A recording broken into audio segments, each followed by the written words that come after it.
ইনকিলাব মঞ্চের নেতাকর্মীদের সঙ্গে শাহবাগে পুলিশের দফায় দফায় সংঘর্ষ হয়েছে। ছত্রভঙ্গ করতে লাঠিচার্জ, টিয়ার শেল এবং সাউন্ড গ্রেনেড নিক্ষেপ করেছে পুলিশ। সংগঠনটির সদস্য সচিব আবদুল্লাহ আল জাবের সহ কমপক্ষে 23 জন নেতাকর্মী আহত হয়েছে। ঢাকা মেডিকেলে তাদের চিকিৎসা চলছে।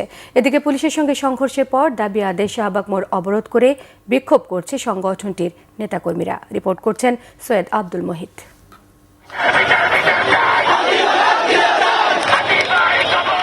জাতিসংঘের অধীনে ইনকিলাব মঞ্চের মুখপাত্র শরীফ ওসমান মীর হাদি হত্যার বিচার দাবিতে শুক্রবার বিকেলে হোটেল ইন্টারকন্টিনেন্টালের সামনে জড়ো হয় সংগঠনটির নেতাকর্মীরা।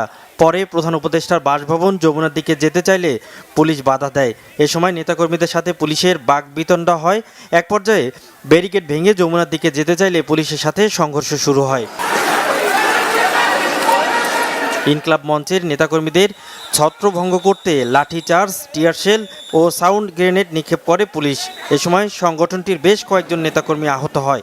আহতদের চিকিৎসার জন্য ঢাকা মেডিকেলে পাঠানো হয়। এদিকে হাদি হত্যার বিচার ও নেতাকর্মীদের ওপর পুলিশি হামলার প্রতিবাদে শাহবাগ মোড়ে অবস্থান নিয়ে বিক্ষোভ করছে। এতে যান চলাচল বন্ধ থাকায় চরম দুর্ভোগে পড়েছে সাধারণ মানুষ। সৈয়দ আব্দুল মুহিত, বাংলা ভিশন, ঢাকা।